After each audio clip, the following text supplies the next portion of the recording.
इलाहाबाद विश्वविद्यालय के affiliated college CMP degree college की एक महत्वपूर्ण सूचना आपको बता रहा हूँ। कट ऑफ तो आ गई, वो आई गई, वो तो आपको कहीं ना कहीं पता चल जाएगा। एक चीज़ याद रखिए, आप जिसको सीएमपी लेना ले लो, मजाकबाजी बंद हो चुकी है, पूरी तरीके से सीट भर चुकी है। कुछ कोर्सेज हैं, ठीक है, जिनमें मैं एकदम क्लियरिटी के साथ बता रहा हूँ कि अब इसमें अब नहीं रह गया चांस कि अब आपको मिले। तो पहली बात है, कट ऑफ तो बता दे रहे हैं, लेकिन हाँ ये भी चेता दे रहे हैं कि अब भाई मेरे अगर मार्गदर्शन में रह रहे हो तो भाई एडमिशन तो कराना ही कराना है। तो अभी एक बच्चे से बात हुई तो वो बता रहा था कि इंसेंट में मुझे जो बीसी कैटेगरी के अंतर्गत मैंने किया उसमें सीट जो है बोला कि आपके कोटे के अंतर्गत सीट फुल हो गई है। तो भाई फुल हो भी गई है, इंसेंट की तो नहीं कट ऑफ आई, उसमें सीट नहीं आई है, एसटी की केवल आई है। तो पहले कट ऑफ सुनिए, उसके बाद और जो चीज़ महत्वपूर्ण चीज़ बताने जा रहा है वो सुनिएगा। एलएलबी की अगर देखा जाए तो यूआर 163 गई है, यूआर कैटेगरी की, ठीक है। इसके बाद जो ये 7 अगस्त के लिए जारी की गई। मास्टर ऑफ कॉमर्स यानी कि एमकॉम की ईडब्ल्यूएस 116 है, ठीक है। एससी एसटी में ऑल कैंडिडेट है। तो देखो जिसमें सीट भरती जा रही है ना, उस सबका टाटा बाय बाय हो गया, मत सोचना कि अब दोबारा आएगा। सीएमपी के रूल है, अगर एक बार कट ऑफ बंद किया तो हो गया, अब कोई कैंसिल कराएगा तभी जाके सीट निकलती है।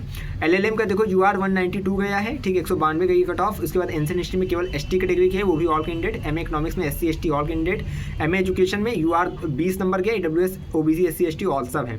इंग्लिश में एसटी की केवल आई, वो भी ऑल कैंडिडेट। ज्योग्राफी में यूआर की 130 है, एसटी की ऑल कैंडिडेट है।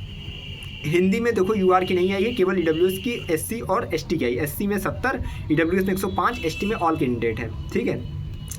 इसके बाद हिंदी के बाद बात करें यहाँ पे हिस्ट्री की, मिडिल मॉडर्न हिस्ट्री की, ईडब्ल्यूएस 105 है, ठीक है। ओबीसी 100 है और एससी 83 है और एसटी में ऑल कैंडिडेट है। पॉलिटिकल साइंस की बात करें, ईडब्ल्यूएस 150 है, ओबीसी 154 है, एससी 130 है, एसटी ऑल है।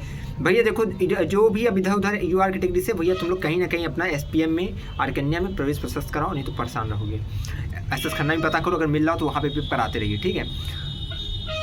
सोशियोलॉजी की बात हो गई है। सोशियोलॉजी की यूआर 125 एसटी में ऑल है। बॉटनी में एमएससी बॉटनी में यूआर 130 चल रहा है, एसटी में ऑल कैंडिडेट है। एमएससी केमिस्ट्री में एससी एसटी ऑल कैंडिडेट चल रहा है, ठीक है। और एमएससी मैथमेटिक्स में EWS 107, OBC 105, SC ST all चल रहा है। फिजिक्स में EWS 96, OBC 95, SC ST all चल रहा है। इसके बाद बात करें एमएससी फिजिक्स की, EWS 96, OBC 95, SC ST all है। और जूलॉजी की बात करें, ईडब्ल्यूएस 130, ओबीसी 125, एससी 110 और एसटी में ऑल चल रहा है। ये तो चल रहा है वो तो चल ही रहा है, ठीक है। लेकिन एक चीज़ याद रखिए, आप जो है एडमिशन लेना स्टार्ट कर दीजिए अनदर कॉलेजेस में, एसपी वगैरह में लेना स्टार्ट कीजिए, जिससे कि अपडेट आपको मिलती रहे, ठीक है। बाकी अभी एलएलबी एलएलएम एमसीए नहीं sorry LLB LLM MCom MA MSc जितनी भी आ रही है, ठीक है, कोटे के अंतर्गत जो सीट्स है वो फुल हो रही हैं। क्योंकि भाई बात ये ना कि अभी जो सीटें आरक्षित होती है स्पोर्ट्स कोटा के लिए, आप लोग की वो सब कोटा जो होता है, ठीक है, उसके अंतर्गत भी सीट डिस्ट्रीब्यूट करनी है, तो वो सब लेकर जो है तभी सब कट ऑफ आ रही है। लेकिन हाँ इतना मुझे बताना था कि अब जिनका नहीं हो रहा है, जिनकी सीट फुल हो गई है, सीधा एसपीएम देखो, एडीसी देखो। एडीसी में ऑफलाइन एडमिशन हो रहा है, एसपीएम में ऑनलाइन हो रहा है, सबका प्रोसेस मैंने समझा दिया है। एडीसी जब ऑफलाइन जाओगे 200 रुपये का फॉर्म देते हैं वो सब, और उनकी फीस स्ट्रक्चर मैंने कई बार बताई है, ठीक है। डिटेल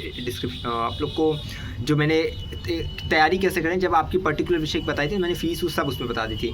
डिस्क्रिप्शन में आपको वीडियो मिलती है जिसमें कंप्लीट एडमिशन प्रोसेस मैंने बताया, फीस उस भी उसमें मेंशन कर दिया है। वो शायद 55 मिनट की वीडियो इस पे सारे कॉलेजेस का है, तो देख लिया करिए। कई लोग आज भी पूछते हैं डीसी का कैसे होगा, एसीएमपी का कैसे होगा, तो सब डिस्क्रिप्शन में थोड़ा घूमिए टहलिए, आपको चीज़ें समझ में आ जाएगी। बाकी लगातार जुड़े रहिए। चलिए बहुत बहुत धन्यवाद, बहुत बहुत आभार।